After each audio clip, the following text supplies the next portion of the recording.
वैश्वानर और नंदीवर्धन, इन दोनों के बीच के जो आगे के पर्याय आएंगे उसके बारे में आज सिद्धशैनी गुरु भगवत हमको समझाने का प्रयत्न करने वाले हैं। कल तक हमने देखा वैश्वानर यानी कि जो क्रोध का स्वरूप है उसका और नंदीवर्धन के बीच में गाढ़ मित्रता जम चुकी हुई थी। जहां जहां पर नंदीवर्धन जाता वहां वहां पर वैश्वानर भी उसका साथ देता। इष्टोपदेश नाम का एक ग्रंथ, इनके रचयिता पूज्यपाद स्वामी महाराजा बहुत सुंदर बात फरमाते हैं। अविद्वान पुद्गल द्रव्यम यो भिन्नन्ति तस्य तात, यानी कि जो पुद्गल द्रव्य है, जो पुद्गल को पुद्गल की तरह जानता नहीं है, मानता नहीं है, समझता नहीं है, कर्मों को नहीं समझता है, दोषों को नहीं समझता है, जो दोषों के अंदर अपना पूरा का पूरा जीवन निकाल देता है, वैसा ही जीव संसार के अंदर भव भ्रमण में घूमता रहता है। ये मेरी और आपकी बात हो रही है। संसार के अंदर भव भ्रमण के अंदर हमारा घूमने का इसके लिए बना हुआ है बिकॉज अभी भी कर्म को हमने समझा नहीं है, माना नहीं है, दोषों को पहचाना नहीं। आज 14 का दिन, शायद बहुत लोगों ने आज पक्षी प्रतिक्रमण भी किया हुआ होगा। खास करके पक्षी प्रतिक्रमण के अंदर ना आज चैत्यवंदन के अंदर जो 24 तीर्थंकर परमात्मा की स्तुति के स्वरूप में आता है, उसके अंदर रचयिता परम पूज्य कलिकाल सर्वज्ञ सकलारथ नाम के स्तोत्र के अंदर पद्म प्रभ स्वामी भगवान की स्तुति करने के अंदर बहुत सुंदर 2 लाइन्स लिखते हैं। पद्म प्रभ प्रभुर्देह भास पुष्णंतु वश्रिय अंतरंगारी मथने कोपा टोपा दीवारों। यहाँ पर कलिकाल सर्वज्ञ पद्मप्रभु स्वामी भगवान को देख करके ऐसी मन की भावना व्यक्त कर रहे हैं कि कैसा आपका लाल लाल रंग का शरीर है, आपकी कांति भी पूरी लाल है, ऐसा दिखने में आता है। ऐसी अद्भुत अनुप्रेक्षा वो करते हैं कि मानो कि आपने अंदर में भीतरी शत्रुओं के साथ युद्ध करते करते आपकी सिर्फ आंख लाल नहीं हुई, आपका सिर्फ मुंह लाल नहीं हुआ, आपके सिर्फ हाथ लाल नहीं हुए, भीतरी शत्रुओं के साथ युद्ध करते करते आपका पूरा का पूरा शरीर लाल बन चुका है। अंतरंगारी मथने कोपा टोपा दीवारों। जीवों के प्रति दया करना यानी कि दोषों के प्रति क्रूरता करना, ये दोनों पर्यायवाची तत्व है। अगर अभी भी मुझे दोषों के लिए क्रूरता जागृत नहीं हुई है तो अभी भी मेरे जीव के अंदर सच्ची जीव दया जागृत नहीं हुई। पद्म प्रभ प्रभोर्देह भास पुष्णंतु वश्रियम अंतरंगारी मतने कोपा टोपा। यहाँ पर स्व के दोष की बात आ रही है, औरों के दोष को देखकर लाल होने की बात नहीं आ रही है। खुद के दोषों को देख करके जब तक मुझे उनके लिए युद्ध का भाव नहीं आए, क्रूरता नहीं जागृत हो जाए, तब तक सही मायने के अंदर मैं जीव दया भी नहीं सीखा।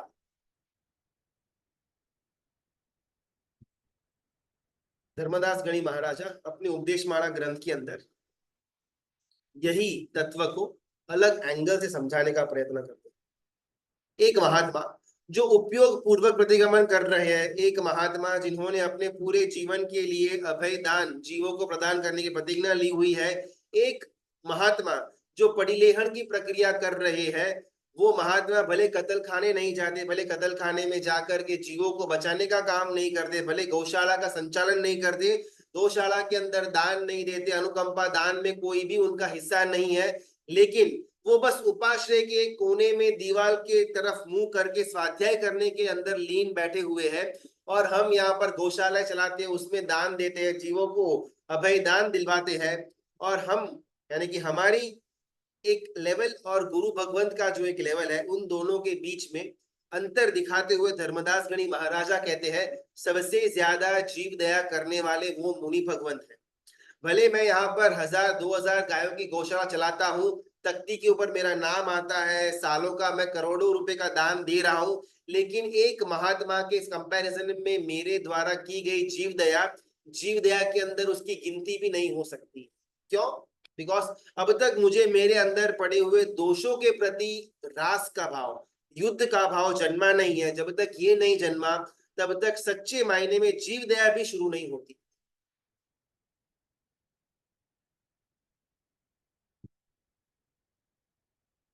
हिंसा मुक्त शायद हम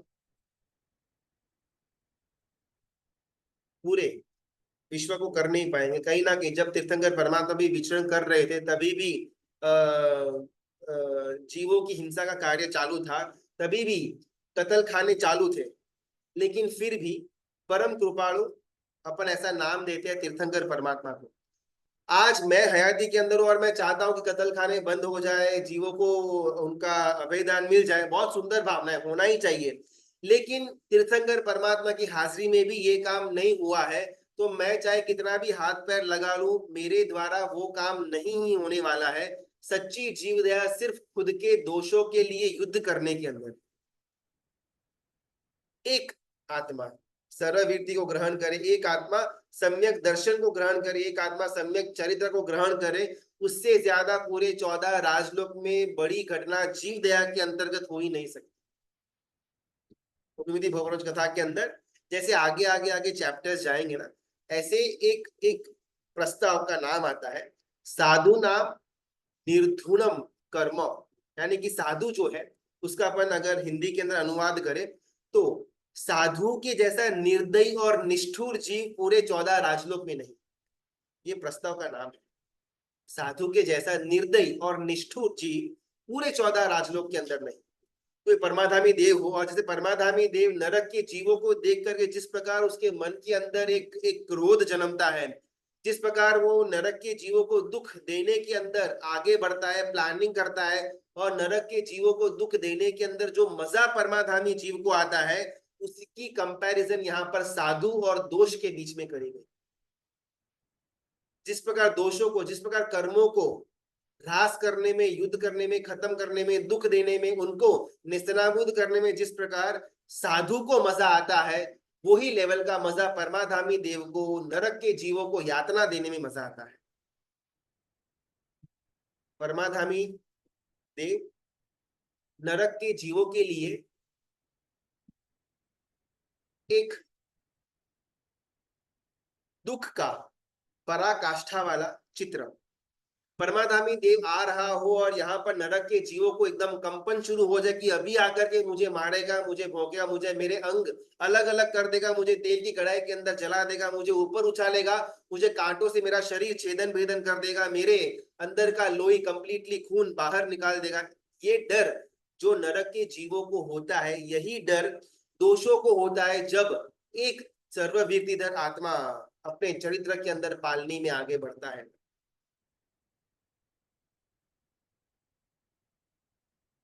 दोषों की हत्या करना वो साधु का साधुपना है। जीवों के ऊपर मैत्री करना, जीवों के ऊपर दया करना वो साधु है। लेकिन दोषों के ऊपर जो कंप्लीटली दुश्मन बन करके गरज बैठे, उसको साधुता कहा जाता है। नंदीवर्धन अपने साथ ये वैश्वानर को रख रहा है। भले ये काल्पनिक कथा है, भले ये शायद हमारे साथ अभी न हुआ हो, लेकिन अनंत भूतकाल में हमारे साथ ये घटना हो चुकी है। और अगर हमारा अनंत भूतकाल, हमारा अनंत भविष्य काल के अंदर पुनरावर्तन न करे, सिद्धश्री महाराजा जो नंदीवर्धन और वैश्वानर के बीच का संबंध किस प्रकार तोड़ना, उसकी बात जो कर रहे हैं, इसको आत्मसात करने जैसा है। हमने 2-3 दिन पहले एक छोटा सा प्रयत्न शुरू किया हुआ था कि क्रोध को किस प्रकार, दोष को किस प्रकार हम हमारे लाइफ से, हम हमारे विचारों से, हम हमारे वर्तन से दूर कर पाए। उसके अंदर हमने अब तक 2 स्टेप्स देखे। पहला वो चिट्ठी लिखना का था, अब मैं क्रोध को देख रहा हूं। और कल का हमारा स्टेप था किसी भी जीव, चाहे वो जैन हो या जैनेतर हो, किसी भी जीव का छोटे से छोटा सा गुण या छोटे से छोटी शुभता वाली क्रिया जब हमको नजर में आए, दिखने में आए या सुनने में आए, उनका इंस्टेंटली अनुमोदना करना, ये हमने कल देखा था। आज ये तीसरा ऑप्शन, दोषों को दूर करना हो या फिर क्रोध को दूर करना हो, जो ब्रह्मास्त्र समान काम करेगा, और वो तीसरा ऑप्शन बताने के लिए सिद्धश्रेणी गुरु भगवत कथा को आगे लेकर के जाते हैं।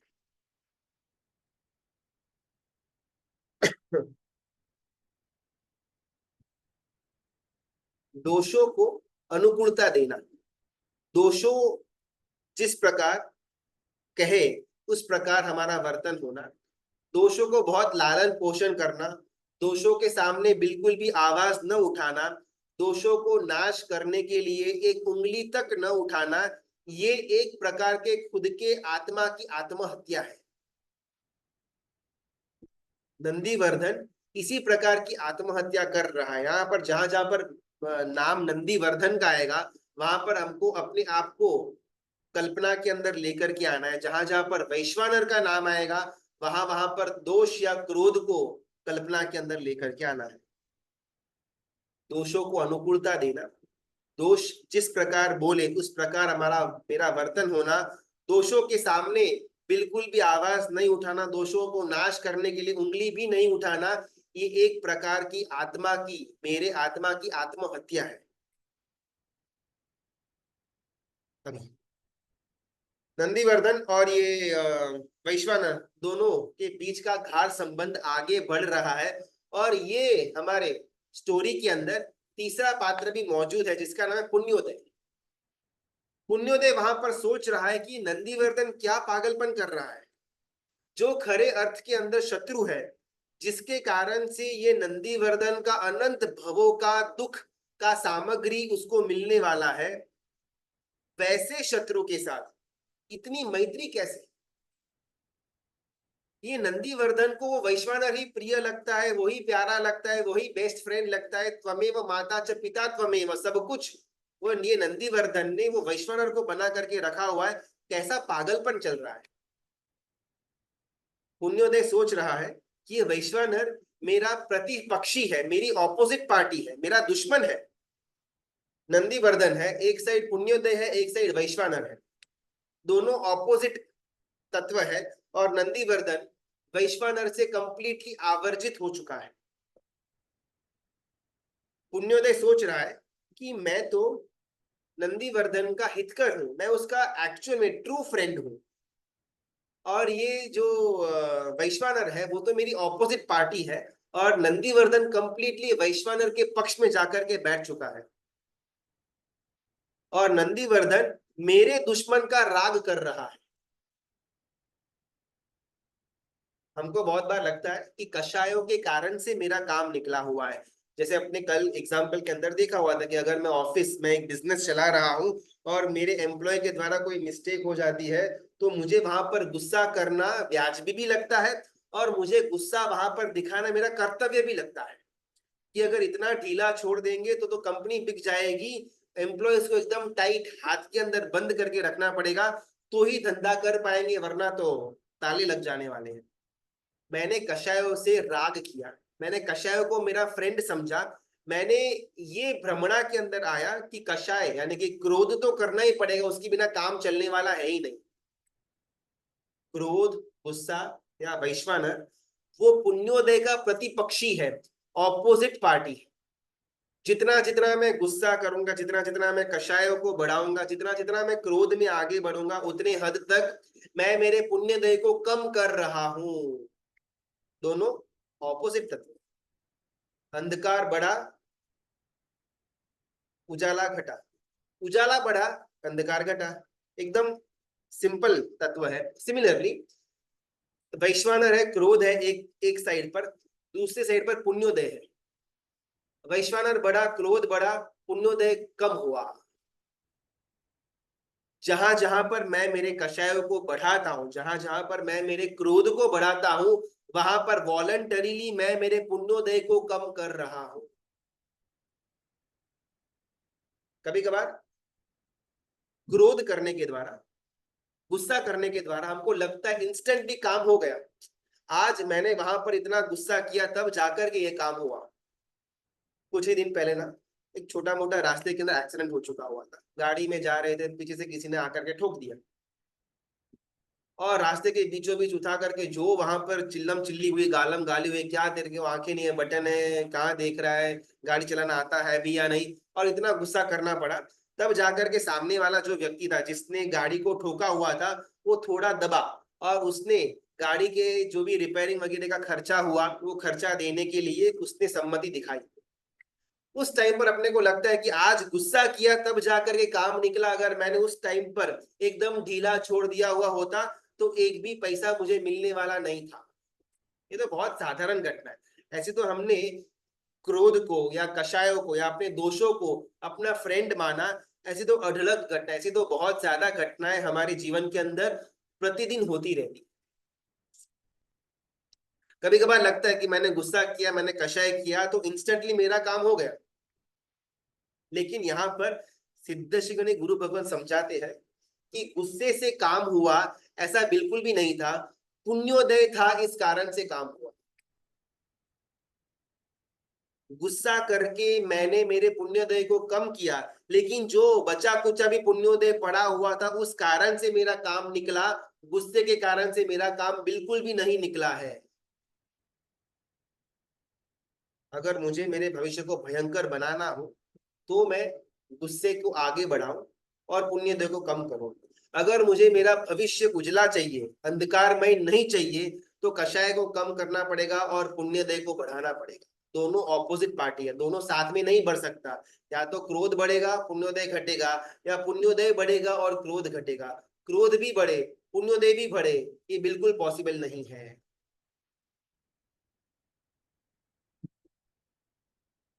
पुण्योदय सोच रहा है, नंदीवर्धन है, वैश्वानर है और पुण्योदय। पुण्योदय सोच रहा है कि इसके अंदर सम्यक समझ अभी तक आई नहीं है नंदीवर्धन के अंदर, जिस कारण से ही सच्चा मित्र जो मैं हूं, पुण्योदय सोच रहा है जो सच्चा मित्र मैं हूं, मुझको छोड़ करके वो मित्र की संगत नंदीवर्धन ने कर दी हुई है। उसको मालूम नहीं है कि कुमित्र की संगत करने के द्वारा भविष्य के अंदर ये बेचारे नंदीवर्धन की क्या हालत होने वाली है, वो बिल्कुल भी कल्पना भी नहीं कर पा रहा। नंदीवर्धन किसके वश में है, किसकी तरफ पैर आगे बढ़ा रहा है, ये सब कुछ एनालाइज करने का काम पुण्योदय कर रहा है। यहाँ पर सिद्धश्रेणी गुरु भगवत हमको पूछ रहे हैं कि भाई मुझे कंपनी, यानी कि हमको कंपनी कैसी कर, जो मेरे शरीर को, जो मेरे जीव को जिंदा फाड़ दे, ऐसे मित्र की कंपनी करनी, या जो मेरे जीवन को संवारे, जो मेरे शरीर का ध्यान रखे, ऐसे मित्र के साथ संगत करनी, जो मेरे आत्मा को, आत्मा के कल्याण को कंप्लीटली चकनाचूर कर दे, जो मुझे अनंत भवों के अंधकार के अंदर लेकर के जाए, ऐसे दोषों की कंपनी करनी, या जो मुझे उज्जवलता के भविष्य की तरफ लेकर के जाए, ऐसे गुणों की दोस्ती करनी। ये शायद ना बहुत ज्यादा वो कंपैरिजन एकदम निम्न स्तर पर है, एकदम बेसिक स्तर पर है कि ऑब्वियसली हाँ अपन गुणों की तो मित्रता चाहेंगे, लेकिन ये तत्व जितना इजी बोलना है उतना आचरण में लेकर के आना इजी नहीं। अवसर उचित हमको कषाय उठ ही जाते हैं, या अवसर उचित हम कषाय को उठा ही देते हैं कि इस समय पर तो आंखें लाल करनी ही पड़ेगी, इस समय पर तो आवाज ऊपर करनी ही पड़ेगी, इस समय तो मुझे लोभ करना ही पड़ेगा, अगर ये सब चीज नहीं करूंगा तो संसार के अंदर रहना मुश्किल हो जाएगा। ऐसी अनादि काल की भ्रमणा मेरे दिमाग के अंदर पड़ी। अगर अवसर उचित मैं कषाय नहीं करूंगा तो दुखी दुखी हो जाऊंगा, ऐसी भ्रमणा, उल्टी पट्टी हमको हमारे अनादि काल के संस्कारों ने पढ़ा करके रखी हुई। पुण्योदय भी समझ रहा है कि इस मोमेंट में नंदीवर्धन को कुछ भी समझाना बिल्कुल भी यूजलेस होगा। कोई अंध व्यक्ति है, वो अंध व्यक्ति भाग रहा है, लोग चिल्ला रहे कि भाग मत, आगे दीवार है, लेकिन वो अंध व्यक्ति किसी की एक बात नहीं सुन रहा। अभी बाकी लोग भी वेट कर रहे हैं, क्या ही तो कर सकते हैं। अंधा व्यक्ति फुल स्पीड में भाग रहा है, दीवार की तरफ जाकर के धड़ाम से एक्सीडेंट हुआ। यहाँ पर सिर पर बहुत बड़ा सा एक फुल्ला हो गया, और वो फुल्ला का इतना दर्द है कि वो दर्द के बाद जाकर के वो अंध व्यक्ति को मालूम पड़ा, समझ में आया कि लोग क्यों चिल्ला रहे थे, आगे दीवार थी। एग्जैक्टली ये हालत के अंदर पुण्योदय बैठा हुआ है कि चाहे मैं अभी कितना भी बोलूंगा नंदीवर्धन नहीं ही सुनने वाला है।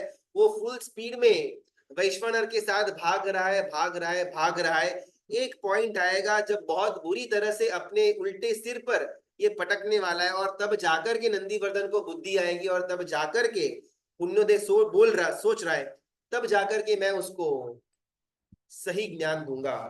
बिकॉज अभी चाहे मैं कितना भी सही ज्ञान दूंगा, नंदीवर्धन उसको सुनने वाला है ही नहीं, बिकॉज वो वैश्वानर के कब्जे के अंदर आ चुका है। हमारी हालत अंध व्यक्ति जैसी है, लेकिन कौन से स्टेज वाले अंध व्यक्ति? जो फुल स्पीड में दीवार की तरफ भाग रहा है वैसा अंध व्यक्ति, या दीवार से चोट खा करके अभी उठा हुआ है और सही राह पर चलने का उसने ठाना हुआ है वैसा वाला अंध व्यक्ति? यहाँ पर सिद्धश्रेणी गुरु भगवत एक और सुंदर तत्व लेकर के आते हैं कि कभी भी आत्मा जो है वो किसी और के उपदेश से रिवर्स में जाता है ही नहीं। जब तक खुद की दशा खराब नहीं होती, जब तक कुमित्र के संग का परिणाम नहीं मिलता, तब तक मेरा आत्मा उठने वाला है नहीं। और ये हम सब जानते हैं। गुरु भगवंत कह कर थक गए। यहाँ पर सिद्धश्रेणी गुरु भगवंत भी अपने इस ग्रंथ के अंदर कह कर थक गए। कषाय नहीं करने जैसे है, दोषों को दूर करने जैसा है, गुणों को प्राप्त करने जैसा है, संसार के अंदर भटकने जैसा नहीं है। हम सब कुछ मानते हैं, जानते हैं, पहचानते हैं, लेकिन अभी भी अनुभूति के अंदर आ नहीं रहा, क्योंकि शायद अभी भी हमारा वो दीवार से जो टकराने वाला पर्याय है, अब तक शायद हमने वो महसूस नहीं किया। और इस पॉइंट पर बहुत सुंदर प्रश्न सिद्धश्रेणी गुरु भगवंत हमारे सामने रखते हैं कि जब गुस्सा आए, जब वैश्वानर जागृत हो, उस समय पुण्योदय, पुण्य का उदय होना वो हितकारी है या पाप का उदय होना वो हितकारी है? बहुत सुंदर प्रश्न। गुस्से का जब उदय हो उस समय पुण्य का उदय होना वो हितकारी या पाप का उदय होना वो हितकारी? दोनों में बेटर क्या? हाँ, कुछ बोलना है तो बोल सकते। आपका उदय। पाप का उदय। बहुत सुंदर। इसी तत्व को अपन समझते हैं। एकदम करेक्ट आंसर बोला कि पाप का उदय। अगर मेरा वैश्वानर यानी कि मेरा गुस्सा बढ़ रहा है, उस समय पुण्य का अगर उदय होगा तो बहुत ज्यादा विकट परिस्थिति जन्म लेती है। गुस्सा भी है, पुण्य का उदय भी है। गुस्सा भी है, पाप का उदय है। ऐसी दो अलग अलग सिचुएशंस में सिद्धश्री गुरु भगवत हमको समझाने का प्रयत्न कर रहे हैं। अगर स्थूल दृष्टि दृष्टि से देखा जाए ना, तो जब इंसान का पुण्य उदय होगा वो उसको हितकारी समझेगा, और जब पाप का उदय होगा वो उसको खराब समझेगा। एकदम सिंपल टर्म्स में ये हमारी मान्यता होती है। लेकिन जब सूक्ष्म दृष्टि से हम इसी घटना को देखते हैं, तब आत्मा जब जब दोषाधीन है, उस समय जैसे जैसे आत्मा की शक्ति बढ़ती है वैसे वैसे आत्मा का अहित होता है। ये दो लाइंस को वापस चिंतन में लेकर के आने जैसा है। जब जब आत्मा दोषाधीन है, तब तब आत्मा का जो शक्ति का ऊर्ध्वगमन होता है, वैसा वैसा आत्मा का खुद का अहित होता है। बृहद संग्रहणी नाम के ग्रंथ के अंदर एक पदार्थ है कि कौन सी जीव कौन सी गति तक जा सकता है। समूर्चिम पंचेंद्रिय जीव जो तिर्यक जीव है, वो सब वो मैक्स टू मैक्स उसकी अधोगति यानी कि लोएस्ट लेवल कहां तक जा सकता है? तो पहली नरक तक। सिंह कौन सी नरक तक जा सकता है लोएस्ट? तो चौथी नरक तक। सर्प कौन सी नरक तक जा सकता है लोएस्ट? पांचवी नरक तक। सतम पूर्वी मणुय मच्छाय, मनुष्य और मछली जो है वो मैक्सिमम लोएस्ट कौन से लेवल तक जा सकते हैं? तो बात आती है कि सातवीं नरक तक। उसमें भी अगर श्राविका यानी कि अगर अगर स्त्री वर्ग है, वो छठी नरक तक ही जा सकता है। पुरुष वर्ग है और मछली के जो जीव है वो मैक्स टू मैक्स सातवीं नरक तक जा सकेंगे। ये भरत क्षेत्र की बात नहीं हो रही है, ये इन जनरल एक थंब रूल की बात हो रही है। अभी इसी ग्रंथ के अंदर ऊपर की बात आती है। ये तो निचली बात हो गई, मैक्स टू मैक्स ऊपर तक जीव कहां तक जा सकता है? तो जो तापस वगैरह है, यानी कि जो अन्य दर्शन अन्य धर्म के जो सो कॉल्ड संत ऋषि मुनि वगैरह है, वो मैक्स टू मैक्स ज्योतिष देवलोक तक जा सकते हैं। परिव्राजक जो है वो मैक्स टू मैक्स ब्रह्मलोक तक जा सकते हैं। पंचेंद्रिय तिर्यंच जो है वो मैक्स टू मैक्स सहस्त्रार नाम के देवलोक तक जा सकते हैं। श्रावक जो है वो मैक्स टू मैक्स 12वें देवलोक तक जा सकता है। जय लिंग मिच्छी दृष्टि जो साधु है, जिसे साधुता का लिंग धारण किया हुआ है लेकिन खुद कंप्लीटली मिथ्यात्वी पड़ा है, मिथ्यात्व से अंदर भरा पड़ा हुआ है, वैसा साधु नवग्रैवेयक तक जा सकता है। जो संपूर्ण भाव साधुता के अंदर आ चुका है, फिर भले वेश गृहस्थ का है या वेश साधु का है, लेकिन भाव साधु जिसके अंदर प्रकट हो चुका हुआ है, वैसा जीव मोक्ष तक जा सकता है। और अगर बाय सम रीजन उस भव के अंदर मोक्ष पॉसिबल नहीं है, बिकॉज ऑफ ऑलरेडी आयुष्य का कर्म बंद हो चुका हुआ है या फिर कुछ अलग अलग टेक्निकलिटीज के कारण से, तो वैसा जीव अनुत्तर विमान तक पहुंच सकता है। ये उपली बात हो गई।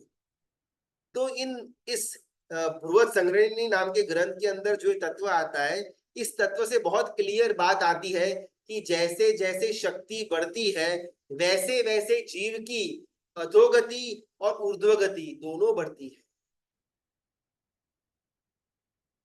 With great powers comes great responsibilities. Similarly with great power जीव का या तो एकदम लोएस्ट लेवल या एकदम हाईएस्ट लेवल दोनों के द्वार खुल जाते हैं। अभी अपने अपने प्रश्न के ऊपर आते हैं। हमारे पास क्रोध अभी उत्पन्न हुआ, हमको क्रोध आया, उस समय अगर मेरा पुण्य का उदय होगा तो ज्यादा नुकसानकारी है।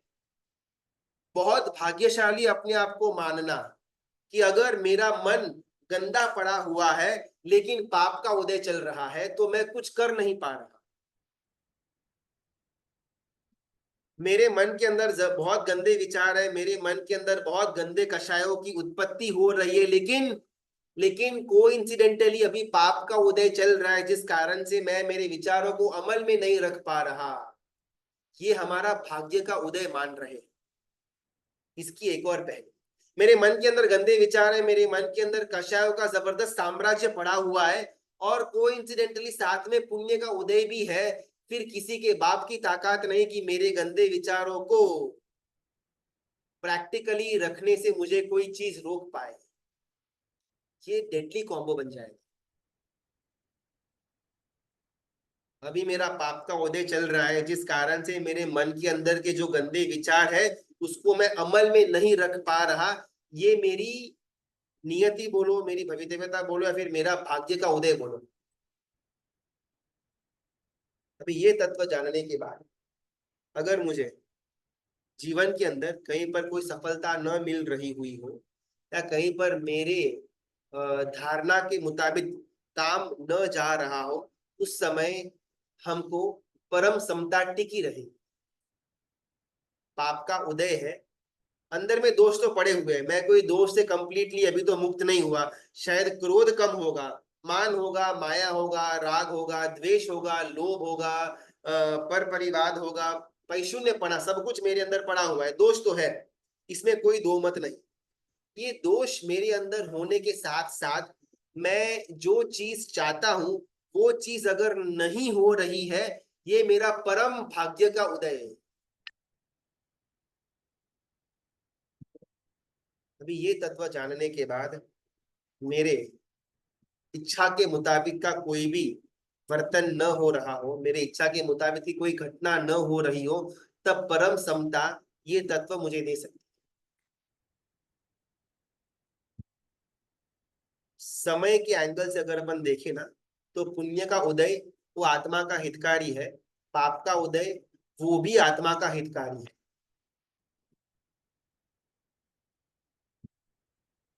हमको जिन शासन मिला, हमको समझ मिली, हमको परमात्मा की वाणी मिली, साथ में कैंसर का डिटेक्शन हुआ, धंधे के अंदर नुकसानी गई, 5 करोड़ रुपए मेरे किसी ने दबा करके रख दिए, भगवान के आगे फरियाद करने से बेटर है कि भगवान का बहुत बहुत आभार मानना कि बहुत अच्छा हुआ कि मुझे तकलीफ आई, बहुत अच्छा हुआ मुझे कैंसर डिटेक्शन हुआ, बहुत अच्छा हुआ मेरे पैसे कोई लेकर के चला गया, बहुत अच्छा हुआ धंधे के अंदर नुकसान हुआ।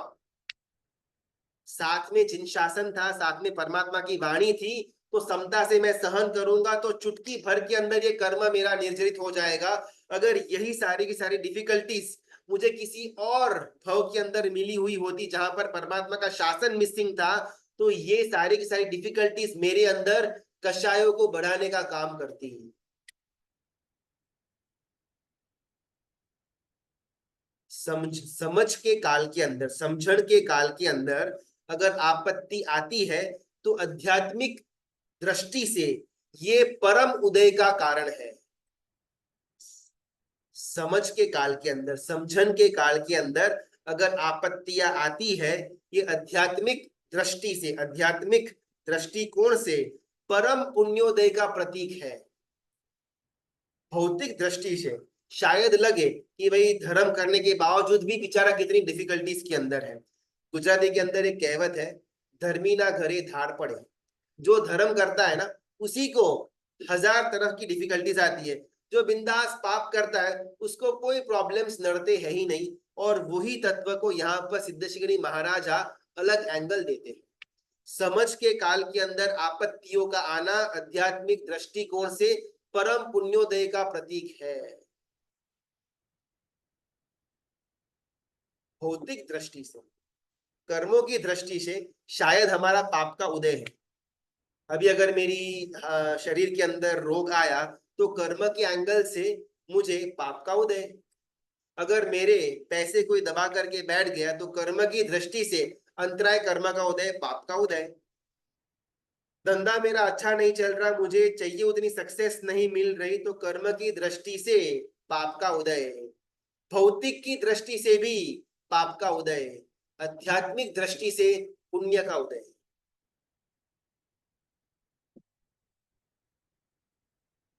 ये उपमिति भवप्रपंच कथा जीव को कौन से पर्याय के अंदर समता नहीं दे सकती, वो प्रश्न है। अगर मेरे साथ सक्सेस है तो भी समता देने का काम ये ग्रंथ करती है। अगर मैं कंप्लीट फेलियर के अंदर बैठा हुआ हूं, ऐसी परिस्थिति के अंदर भी परम समता देने का काम ये उपमिति भव प्रपंच कथा नाम का ग्रंथ मुझे करता है। मेरे रुपए किसी ने दबा लिए, मुझे शरीर के अंदर कैंसर डिटेक्ट हुआ, मेरा धंधा अच्छा नहीं चल रहा, और ज्ञानी को अगर पूछने में आए कि मेरे साथ ये बुरा क्यों हो रहा है, और ज्ञानी बोलेगा कि आत्मा की दृष्टि से तो आपके साथ सबसे अच्छा कार्य हो रहा है। ज्ञानी का ये जवाब, केवल ज्ञानी का ये जवाब आएगा कि पूरे अनंत भव चक्र में इससे ज्यादा ब्यूटीफुल काम आपके साथ आज तक नहीं हुआ। पूरे अनंत भव समुद्र के अंदर, भव चक्र में से जो अपन पसार करके करके करके यहाँ तक पहुंचे हुए हैं, इतने अनंत समय के अंदर ये जो आपके साथ घटना हो रही है, इससे ज्यादा सुखद घटना कभी हुई थी ही नहीं। कौन सी घटना? कैंसर आना। कौन सी घटना? 5 करोड़ रुपए किसी ने मुझे मेरे मेरे लेकर के चला गया। कौन सी घटना? मेरा धंधा अच्छा नहीं चल रहा। कौन सी घटना?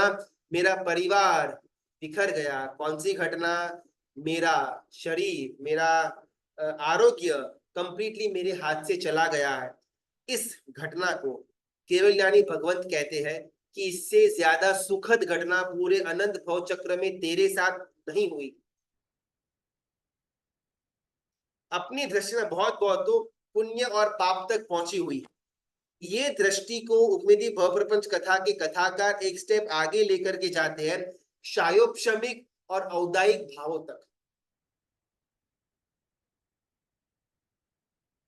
बाहर के स्तर पर कोई तकलीफ आई, बाहर के स्तर पर कोई मुसीबत आई, बाहर के स्तर पर कोई रोग आया, बाहर के स्तर में किसी ने मेरे साथ दुर्व्यवहार किया, किसी ने मुझे बदनाम किया, ये सिर्फ और सिर्फ औदायिक भाव है। ये सिर्फ और सिर्फ दोष है। अपन ये औदायिक भाव और क्षायोपशमिक भाव को समझने का प्रयत्न ये वैश्वानर, पुण्योदय और नंदीवर्धन के एंगल से करेंगे। किसी ने मुझे बदनाम करने का प्रयत्न किया, ये सिर्फ और सिर्फ मेरा दुर्भग नाम कर्म का उदय था। कि कोई कोई मेरा बोला हुआ मान नहीं रहा, ये सिर्फ और सिर्फ मेरा दुर्भग नाम कर्म का उदय था, मुझे शरीर के अंदर कोई रोग आया, ये सिर्फ और सिर्फ मेरा ये सिर्फ और सिर्फ मेरा पाप कर्म का उदय था।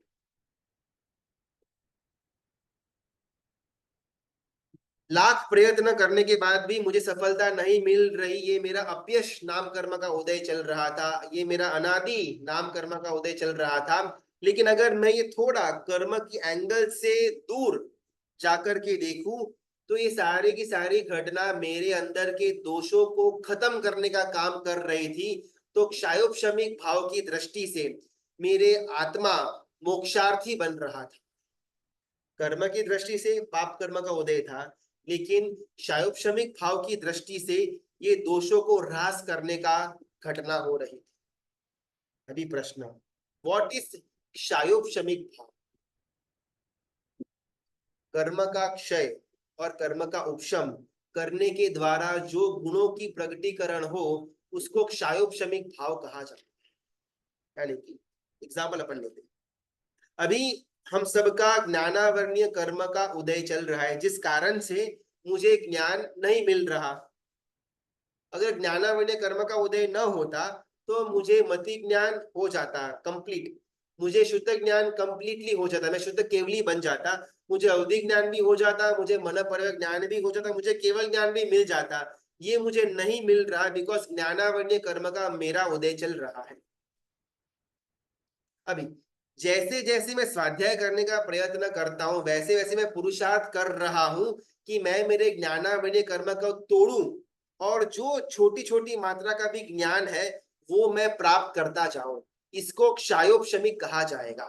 मैंने मेरे कर्म का क्षय किया, भले हल्की मात्रा का, कंप्लीटली अभी भी मेरा ज्ञानावरणीय कर्म का क्षय नहीं हुआ है, लेकिन कुछ कुछ मात्रा का मैंने मेरे ज्ञानावरणीय का क्षय किया, जिस कारण से मुझे ज्ञान प्रगटा।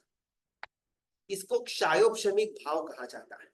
एग्जैक्टली ये सेम भाव जब मेरे साथ बाहरी स्तर में विपरीत घटना हो रही हो, तब मुझे एक क्षायोपशमिक एंगल से देखना है।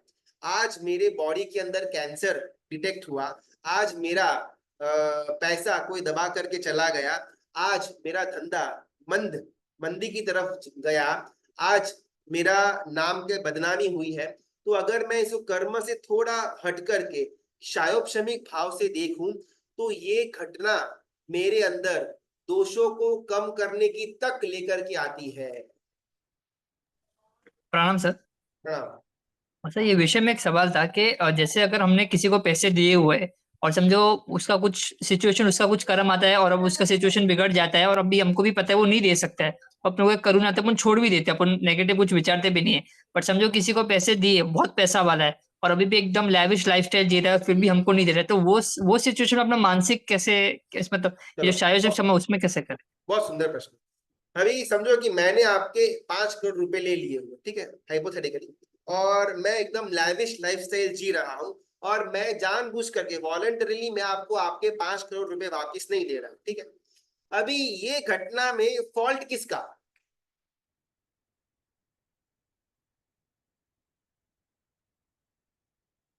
आंसर जिस भाई ने पूछा था, ऐसी परिस्थिति के अंदर फॉल्ट किसका? फॉल्ट हमारा भी है, मतलब कि हमने उसको दिया ऐसे, बट अभी नहीं, हमने एक अच्छा बिल्कुल नहीं। इंटेंशन से दिया था कि भाई इसको देंगे तुमको रिटर्न मिलेगा। हाँ। फॉल्ट आपका है कि आपने मुझे 5 करोड़ रुपए दिए, लेकिन फॉल्ट वो नहीं है कि आपने मुझे पैसे दिए, फॉल्ट ये है कि आपका पाप का उदय हुआ। अगर पुण्य का उदय होता तो ऊपर से 99 पेटी उतर जाती। अगर पाप का उदय है तो 99 पेटी यहाँ से कोई चोरी करके लेकर के जाएगा, उसमें फॉल्ट चोरी करने वाले का, या फिर मैंने जो आपसे 5 करोड़ रुपए लिए मेरा फॉल्ट नहीं है। आपका पाप का उदय जिस कारण से किसी ने आपकी संपत्ति ग्रहण कर ली। अभी इसका ना रिवर्स मत लेना। इसका मतलब ये नहीं कि आप किसी और के पैसे लेकर के बैठ जाओ और बोलो ये तो तेरा पाप का उदय है, मेरा कोई प्रॉब्लम नहीं, बिल्कुल भी नहीं, इसको उल्टा मत लेना। यहाँ पर मैं मेरे एंगल से ही बात कर सकता हूँ। अगर मेरे पैसे किसी ने लेकर के छू मंतर हो गया हुआ है, या कोई मेरे पैसे दबा करके बैठा हुआ है, और उसके पास ताकत होने के बावजूद भी मुझे पैसे वापस नहीं दे रहा, इसमें फॉल्ट उसका नहीं, मेरे पाप का उदय चल रहा है। अभी इसी के अंदर अपन शैक्षणिक भाव को लेकर के आते हैं। ठीक है, आज मेरे पास 5 करोड़ रुपए थे, 5 करोड़ रुपए कोई मुझसे लेकर के चला गया, तो उसकी हालत डिफिकल्टी वाली थी, मैंने हेल्प किया, या वो मुझसे कुछ ना कुछ चोरी करके लेकर के चला गया, चाहे रीजन कोई भी हो, इन शॉर्ट मुझसे कोई 5 करोड़ रुपए लेकर के चला गया। अभी ऐसी परिस्थिति के अंदर मेरे पास गोल्डन चांस है लोभ नाम के कषाय को दूर करने का। अगर 5 करोड़ रुपए मेरे पास होते ना, तो मेरे को तो लोभ है ही नहीं, मैं तो एकदम एकदम समता वाला इंसान हूं, ये सब भ्रमणा के अंदर मैं रह सकता था। और ये भ्रमणा थी या वास्तविकता थी, ये टेस्टिंग बिल्कुल भी नहीं, मैं नहीं कर पाता। आज जब मेरे 5 करोड़ रुपए कोई दबा करके चला गया, तब सही मायने में मैं अपना निरीक्षण कर पाऊंगा कि लोभ नाम का कषाय मेरे अंदर पड़ा हुआ है या नहीं पड़ा हुआ है। अपन एक एग्जाम्पल लेते हैं।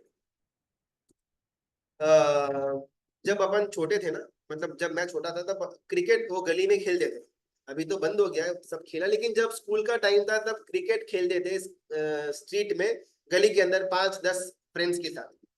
तो जनरली मुझे बैटिंग करना पसंद था, तो मैं बैटिंग लेता था और बॉलिंग थोड़ा कम पसंद था। अभी वो पर्याय को आज लगभग 25 साल निकल गए, लेकिन और बीच में जो 25 साल का जो टाइम आया उसमें कभी भी मैंने क्रिकेट नहीं खेला था, कभी कभार शायद देखा हुआ होगा। लेकिन अब अभी अगर कल कोई मुझे के बोले कि चलो अपन क्रिकेट खेलते हैं, तो मैं रेडी तो हो जाऊंगा।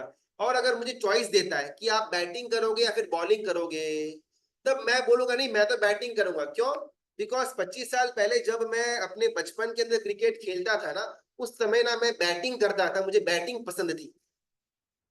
ये मेरे अंदर बैटिंग पसंद है वाला जो भाव था, जो 25 साल पहले पड़ा हुआ था, 25 साल के दरमियान कभी भी ये भाव बाहर नहीं आया, अंदर पड़ा हुआ था। द मोमेंट किसी ने मुझे क्रिकेट का बहाना दिया खेलने का, तुरंत से मेरे अंदर का वो भाव जागृत हुआ, बैटिंग मुझे पसंद है, बैटिंग ही मैं करूंगा। 25 साल तक ये कहीं पर भी दिखने में नहीं आया कि मुझे बैटिंग पसंद है, मुझे क्रिकेट खेलना है, बिल्कुल भी नहीं। लेकिन जब मुझे क्रिकेट खेलने की तक मिली, एकदम से अंदर वाला जो बैटिंग के प्रति राग हो या बैटिंग मेरा प्रेफरेंस वाला जो भाव है, वो बाहर आया। एग्जैक्टली ये घटना 5 करोड़ वाले किस्से के अंदर हुई। जब तक मेरे पास 5 करोड़ रुपए पड़े हुए थे मेरे खुद के, तब तक मेरे को कोई मालूम ही नहीं था कि अंदर लोभ नाम का भी एक दोष पड़ा हुआ है। द मोमेंट किसी ने मेरे 5 करोड़ रुपए मुझसे छीन लिए, तब जाकर के मेरे अंदर दबा हुआ लोभ बाहर आया और मुझे मालूम पड़ा, अरे बाप रे, मैं तो लोभी था। मैं अपने आप को कषाय में एकदम मंद कैटेगरी वाला मानता था, मेरा तो एकदम लोवेस्ट लेवल का कषाय चल रहा है, ऐसा भ्रमणा के अंदर बैठा हुआ था। आज किसी ने मेरे पैसे उड़ा करके गया, तब मुझे मालूम पड़ा मैं कितना लोभी आदमी हूँ। मुझे वो इंसान के लिए कितने बुरे विचार आते हैं, गुंडे को हायर कर लूं, उसको कोर्ट में लेकर के जाकर के घसीट करके उसकी इज्जत की धज्जियां उड़ा दूं, किसी को बोल करके उसका काम तमाम कर दूं, समाज के अंदर ये बात फैला दूं कि उसने मेरे 5 करोड़ रुपए दबाए हुए हैं। कितने सारे विचार मेरे मन में आते हैं। भले मैं कुछ करूंगा नहीं इसमें से आगे, बिकॉज मैं जैन हूं, लेकिन फिर भी कैसे कैसे अहित करने के विचार मेरे दिमाग में आते हैं।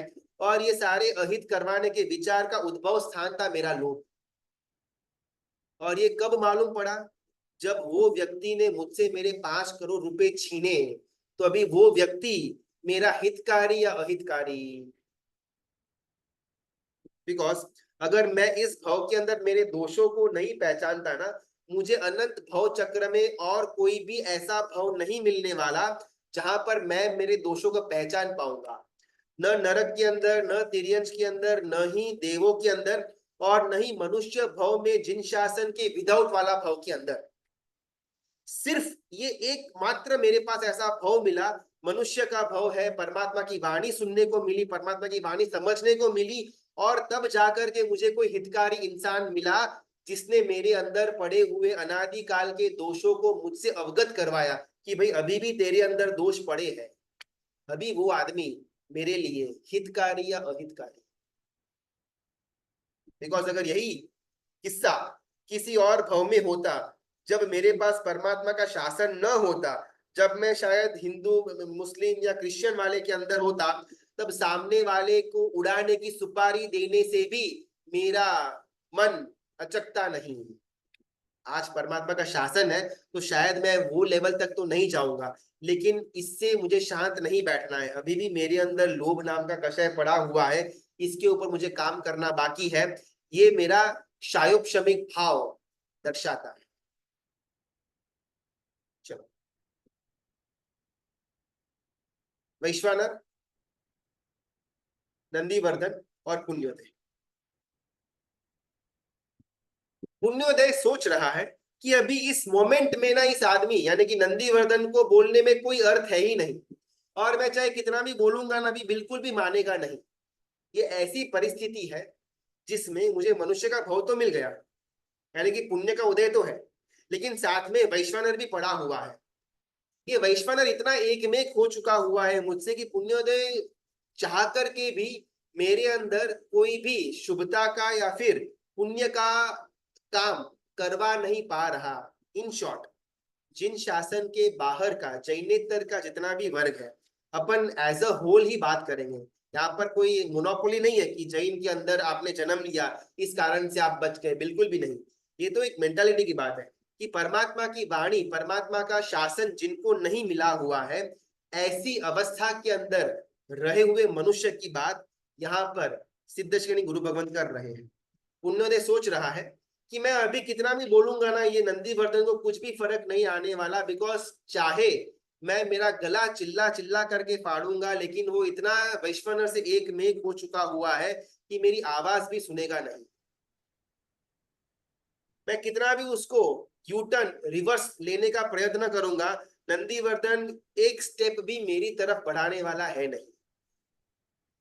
उत्तम जीव वो है, सॉरी, सर्वोत्तम जीव वो है जिसको सुधारने के लिए गुरु की एक नजर मात्र काफी है। उत्तम जीव वो है जिसको सुधारने के लिए गुरु का एक इशारा काफी है। वी मध्यम जीव वो है जिसको सुधारने के लिए गुरु एक दो बात कहे और वो सुधर जाए।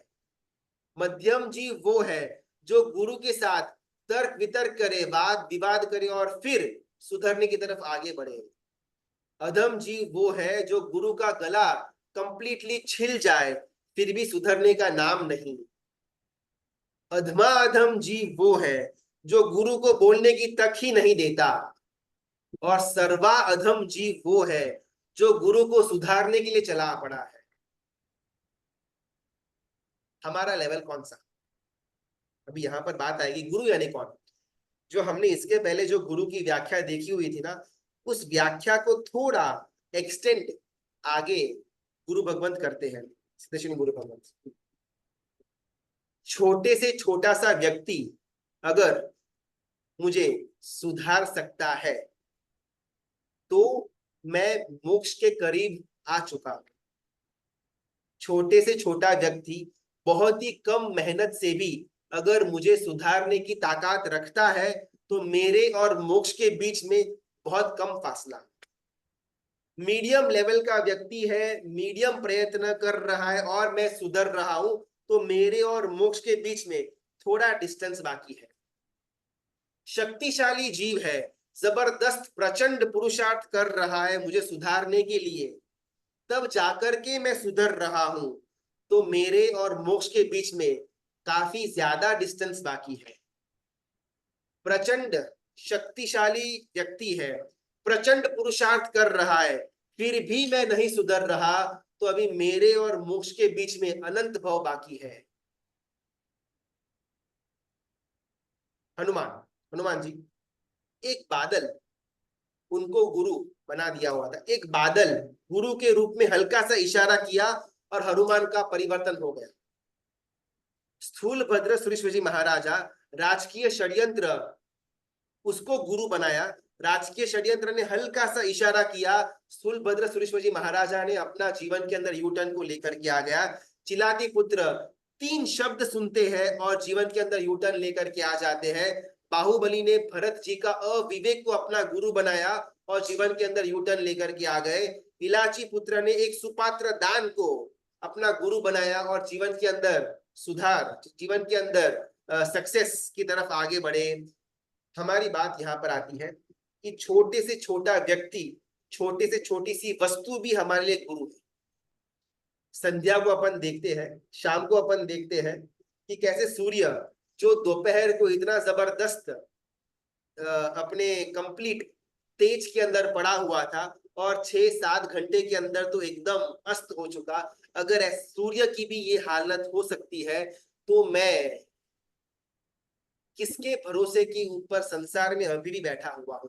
यही विचार हनुमान जी को आया था, संसार छोड़ दिया, दीक्षा ले ली, सिद्ध गति को प्राप्त हो गए। छोटे से छोटी सी वस्तु भी अगर मेरी गुरु बन सकती है तो मेरे और मोक्ष के बीच में फासला बहुत कम। एक बादल भी मुझे प्रेरणा दे सकता है, एक सुपात्र दान की घटना भी मुझे प्रेरणा दे सकती है, एक छोटी मोटी पॉलिटिकल कॉन्स्पिरसी भी मुझे प्रेरणा दे सकती है, सामने वाले का छोटा सा अहम, माया, ईगो, मान भी मुझे प्रेरणा दे सकता है। अगर मेरे और मोक्ष के बीच में डिस्टेंस कम है, तीर्थंकर परमात्मा भी गला फाड़ फाड़ करके थक गए फिर भी मैं सुधरा नहीं, तो समझ लेना मेरे और मोक्ष के बीच में डिस्टेंस कितना। सिद्धेश्वरी गुरु भगवान भी यहाँ पर चिल्ला चिल्ला करके थक गए फिर भी मेरे अंदर सुधरने का कोई नामो निशान भी नहीं, तो समझ लेना मेरे और मोक्ष के बीच में अंतर कितना। आचार्य भगवंत, मुनि भगवंत, उपाध्याय भगवंत, पन्यासी भगवंत, चातुर्मास की आराधना कराने हेतु मेरे संघ के अंदर विराजमान हरेक श्रमण श्रमणी भगवंत चिल्ला चिल्ला करके थक गए फिर भी मेरे अंदर सुधरने का कोई नामो निशान नहीं, तो समझ लेना मेरे और मोक्ष के बीच में डिस्टेंस कितना।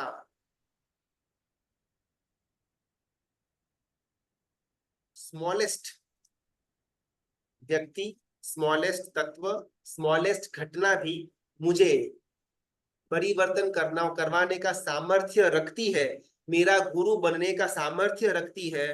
प्रॉब्लम ये है कि मैं उसका सुनता हूं या नहीं। एक फूल भी चिल्ला चिल्ला करके मुझे प्रवचन दे रहा है, सुबह कितना सुंदर खिला हुआ था, रात्रि आई एकदम से मुरझा गया। ये एक प्रवचन चल रहा था। एक 12, 15, 16, 18, 20, 25 साल की नवयुवान कन्या मेरे आगे गुजरती है, उसके पीछे ही 80 साल की एक बूढ़ी अम्मा गुजरती है।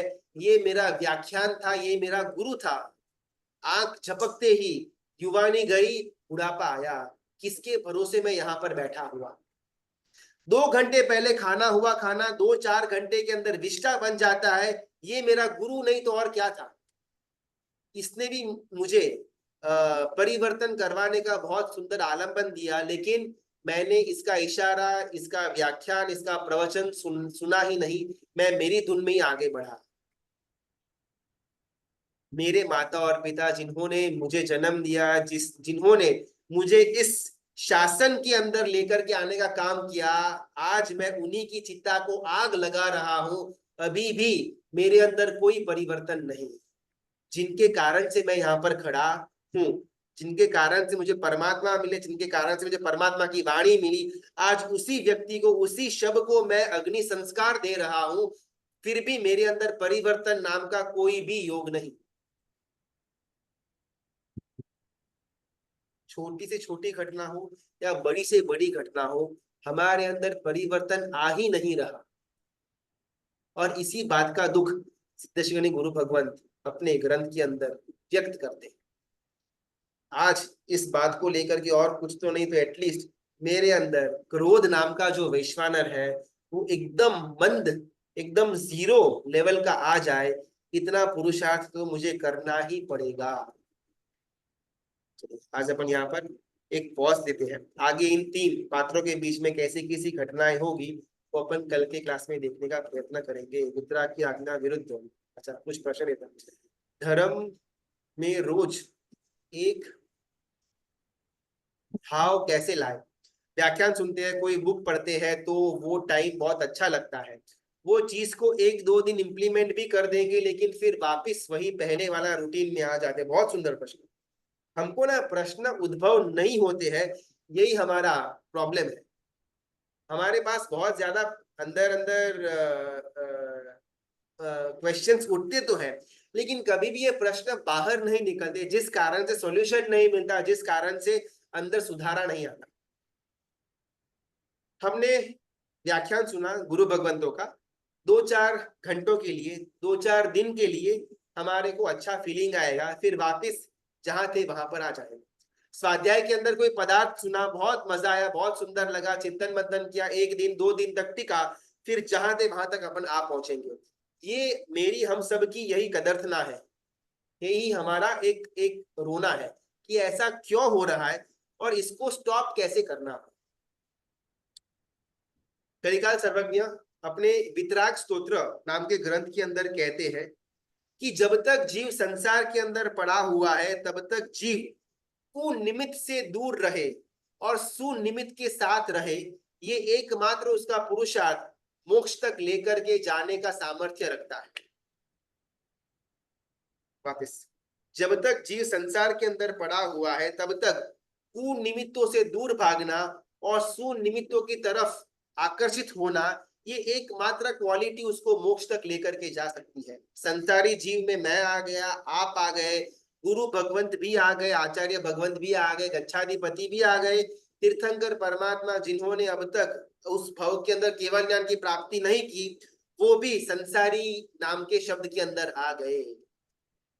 जब तक मुझे केवल ज्ञान नहीं मिलता है तब तक कुनिमित्त से दूर रहना और सुनिमित्त से आकर्षित होकर के रहना, ये एकमात्र मेरे पास ऑप्शन है। What is कुनिमित्त?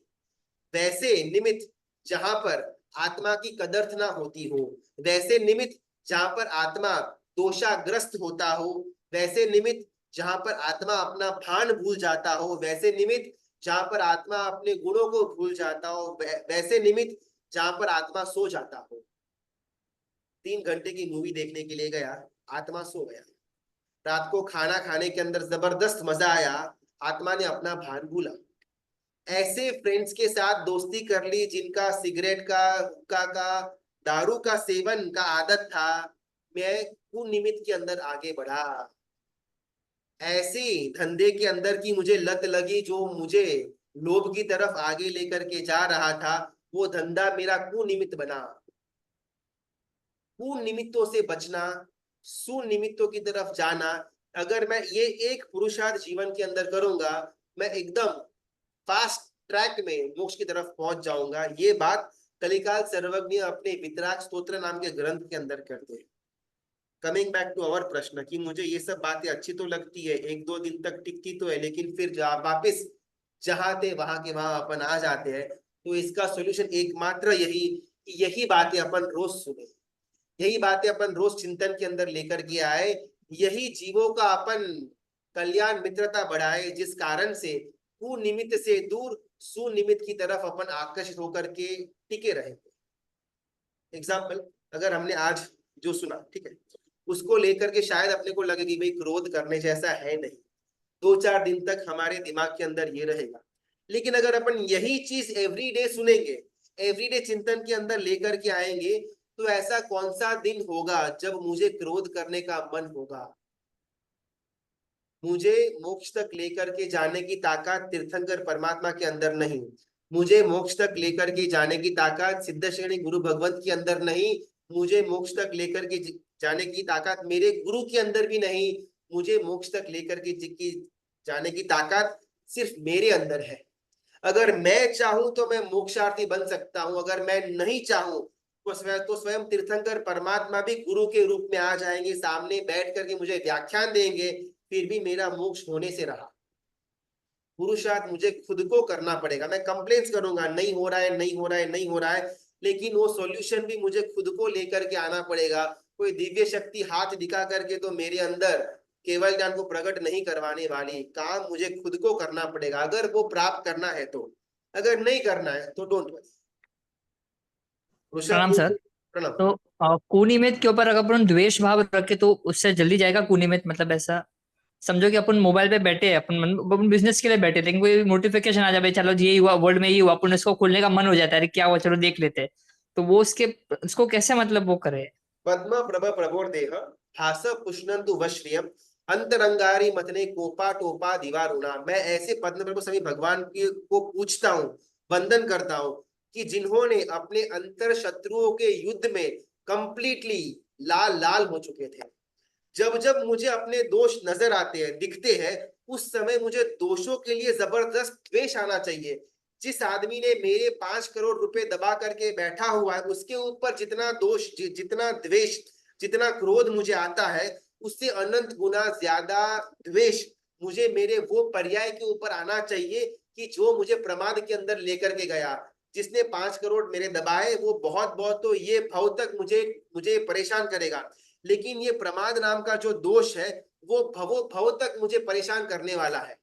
तो उसके ऊपर तो कितना मुझे क्रोध आना चाहिए कि नहीं, बस ये फालतू का मुझे ब्राउजिंग नहीं करना। भले मेरे पास अभी सामयिक लेने का टाइम नहीं है, तो अच्छा सुना हुआ चिंतन करूंगा, अच्छा पुस्तक का मैं स्वाध्याय करूंगा, अगर और कुछ भी नहीं हो सकता है मैं नवकार मंत्र का जाप करूंगा, पॉसिबल है, करना है, नहीं करना। उस समय पर मुझे मेरे जो वो पर्याय है उसके ऊपर कंप्लीटली मेरा बॉडी लाल लाल हो जाए, आंखें लाल लाल हो जाए, उस लेवल का क्रोध लेकर के आना है। ऐसी स्तुति मैं परमात्मा के सामने करता हूं। अभी ये ना अपने खुद को लाना तो पड़ेगा। स्तुति रिपीट कर सकते हो खाली? पद्म प्रभ प्रभोर्देह भास पुष्णन्तु वश्रियम अंतरंगारी मथने कोपा टोपा दिवारुणा। सकलारत नाम का स्तोत्र है, चैत्यवदन जी, स्तोत्र है, उसमें आता है। कलिकाल सर्वज्ञ जी द्वारा रचित, उसके अंदर की ये कड़ी है। जी तो मुझे ना जब जब मैं प्रमाद या कोई भी दोष के अंदर आगे बढ़ता हूं, मुझे अपने आप के ऊपर, अपने वो पर्याय के ऊपर इतना गुस्सा आना चाहिए कि मेरा कंप्लीटली बॉडी लाल लाल हो जाए। अगर ऐसा होगा तो मेरा वो दोष थोड़ा कम तो होगा, लेकिन ये मुझे खुद को काम करना पड़ेगा। कोई भी तीर्थंकर परमात्मा फिर कोई भी गुरु भगवत आकर के मेरे लिए ये काम करने वाले हैं नहीं, स्वयं मुझे मेरे लिए ये काम करना पड़ेगा। प्रभु ऋषभ देव ने अस्त्र शस्त्र की विद्या क्यों सिखाई जिसमें हिंसा होता है? हमने कल देखा हुआ था ना कि असी मसी खुशी वाला जो प्रश्न था, असी यानी कि लिखने की जो भी औजार औजार तो नहीं, लेकिन जो भी उसके साधन थे, उसका काम ज्ञान बांटने का था। ओके, पेन आ गई, इंक आ गई वगैरह। कृषि के जितने भी साधन थे वो खेतीबाड़ी करने के लिए था। अभी अगर आज मैं फार्मिंग करता हूं ना, तो हाथों से फार्मिंग करना बहुत डिफिकल्ट है। कुछ ना कुछ पावड़ा है या फिर जो कुल्हाड़ी वगैरह बोलते हैं, वो होगा तो ही मैं फार्मिंग कर पाऊंगा। तो वो जो शस्त्र तो नहीं, लेकिन वो जो औजार थे उसका उपयोग फार्मिंग के लिए था। बात आती है मसी की। असी ओके, कृषि ओके, मसी किसके लिए? कटार है, छोटी मोटी सुई है, या फिर छोटी मोटी तलवार वगैरह है। उसका आविष्कार, आविष्कार तो नहीं, लेकिन उसका ज्ञान जो राजा ऋषभ ने हमको दिया, वो सिर्फ और सिर्फ अपनी रक्षा के लिए था। कल उठ करके मुझसे भी ज्यादा पुण्यशाली कोई व्यक्ति आएगा, आएगा, उसके पास पुण्य का उदय जबरदस्त होगा, लेकिन एट द सेम टाइम उसके पास उसके दोषों का भी उदय होगा। वैश्वानर भी होगा, पुण्य का उदय भी होगा। डेंजरस कॉम्बो वाला व्यक्ति आएगा। अभी वो आकर के मुझसे मेरे धर्म को, राष्ट्र को, मेरी संस्कृति को जब ह्रास करने का काम करेगा, उस समय मैं ऐसे हाथ धर करके बैठ तो नहीं सकता। भले मेरा पुण्य कम होगा, भले मेरे पास उतना जबरदस्त भवितव्यता नहीं पड़ी हुई है, लेकिन मेरे साथ पुरुषार्थ पड़ा हुआ है। मेरे पुरुषार्थ के अंदर राजा ऋषभ ने छोटे मोटे ऐसे औजार भी मुझे दिए, जिस कारण से मैं पुरुषार्थ करके सामने वाला जो मेरा राष्ट्र, धर्म और संस्कृति के ऊपर आक्रमण कर रहा है, उसके सामने रक्षा कर सकूं। उस आशय से राजा ऋषभ ने मुझे वो मसी वगैरह औजार या जो हथियार है उसका ज्ञान दिया। मैं सामने से वार करूं, ये बिल्कुल भी आशय था ही नहीं। हमने कल देखा वो आग वाला जो एग्जाम्पल था, एक आग जला करके खाना पकाने की प्रक्रिया को भी 3-4 स्टेप के बाद राजा ऋषभ समझाते हैं। पहले आप जाओ, कच्चा खाओ, पेट दुखता है, आग को ढूंढो, आग मिली वन के अंदर, उसके अंदर खाना पकाओ। प्रॉब्लम हो रहा है, अब जाकर के मैं आपको मटका बनाना और आग के अंदर कैसे खाना पकाना सिखाऊंगा। क्या सब लोग फ्री बैठे थे? बिल्कुल भी नहीं। जहां तक हो सकता है वहां तक अहिंसक मार्ग से अगर आपका काम निकल जाता हो, पहले वो ट्राई करो। अगर वो नहीं हो रहा है, काम ऐसे कैसा खड़ा है, तब जाकर के आप अलग से आग अपने काम को पूरा करने के लिए लगाओ, खाना पकाओ और शरीर को तृप्त करो। अगर एक आग के अंदर भी इतना उनका विचार सरणी हो सकती है, तो हमको तलवार या हमको औजार सिखाने का जो ज्ञान दिया, उसके अंदर तो उतना कितना जबरदस्त उन्होंने अपना क्लैरिफिकेशन लेकर के आए हुए होंगे। तो सामने युद्ध करने का, सामने वाले को मारने का बिल्कुल भी आशय नहीं था, लेकिन अगर कोई आपसे आत्मा, धर्म, संस्कृति या राष्ट्र के ऊपर आक्रमण करे तो खुद की रक्षा करने हेतु वो औजार का ज्ञान राजा ऋषभ ने हमको दिया। मित्रा की आज्ञा विरुद्ध कुछ भी बोला हुआ हो, गुरुजी इच्छा में दुबला। प्रणाम। एक प्रणाम। क्वेश्चन, एक ही है, एक आपने जो बोला ना कि नरक तक जीव जाता है, तिर्यंच लोएस्ट बोला ना, तो लोएस्ट बराबर है, मतलब जैसे एनिमल्स के तिर्यंच सिंह तक नरक, नरक चौथी नरक तक जा सकता है, ये मतलब लास्ट वाला है मतलब मैक्सिमम है कि जघन्य से है ये। जघन्य से है, हर एक सी चौथी नरक में जाएगा बिल्कुल भी रूल नहीं है, लेकिन जघन्य से सिंह चौथी तक ही जा सकता है। सिंह चाहे कितना भी पाप कर ले अपने जीवन के अंदर, लेकिन तुरंत नेक्स्ट भाव पांचवी, छठी, सातवीं नरक पॉसिबल है ही नहीं, चौथी नरक तक ही जा सकता है। सर्प जघन्य से पांचवी नरक, मनुष्य उसमें से भी स्त्री वर्ग जघन्य से छठी नरक, मनुष्य के अंदर पुरुष वर्ग और मछली का जो जो जीव है जघन्य से सातवीं नरक। ये जघन्य है, यानी कि मैक्स टू मैक्स है, इसके नीचे वो जा नहीं सकते हैं। उत्कृष्ट भी हमने सिमिलरली देखा है, वो मैक्सिमम अपर लिमिट हो गई। ये ना ओके। नॉर्मल बात है। पांचवी एक आरे के अंदर भरत क्षेत्र में जो हमारा जो अभी जीव आया हुआ है, इसके लिए लिमिट्स चेंज हो जाएगी। अभी मैं पुरुष के भाव के अंदर हूँ, मनुष्य के भाव के अंदर हूँ, लेकिन मेरा पांचवें आरे में भरत क्षेत्र के अंदर जन्म हुआ है, इस कारण से मेरी लोअर लिमिट चौथी नरक बन जाएगी, सातवीं नरक नहीं रहेगी। तो ये काल से थोड़ा बहुत चेंज आता रहेगा, लेकिन जो हमने ग्रंथ के अंदर की बात की वो 14 राजलोक में इक्वली अप्लीकेबल है। सिर्फ पांचवें आरे के अंदर भरत क्षेत्र के अंदर थोड़े बहुत रूल्स चेंज होते हैं, वो अपन बाद में देखें। परमात्मा की आज्ञा विरुद्ध कुछ भी बोला हुआ तो इच्छा का बहुत बहुत धन्यवाद। कहीं ना कहीं आज का जो सेशन था उसको ध्यान में रखते हुए हमको इतना तो प्रण लेना पड़ेगा कि अभी से मेरे जीवन के अंदर क्रोध को एक भी स्थान में नहीं दूंगा। अगर इतना भी अपन नहीं कर पाएंगे तो जो व्याख्या के अंदर में देखा हुआ था कि मुझसे मोक्ष का डिस्टेंस कितना, वो अपने आप को तय करना पड़ेगा। सबका बहुत बहुत धन्यवाद, प्रणाम, अनुमोदना।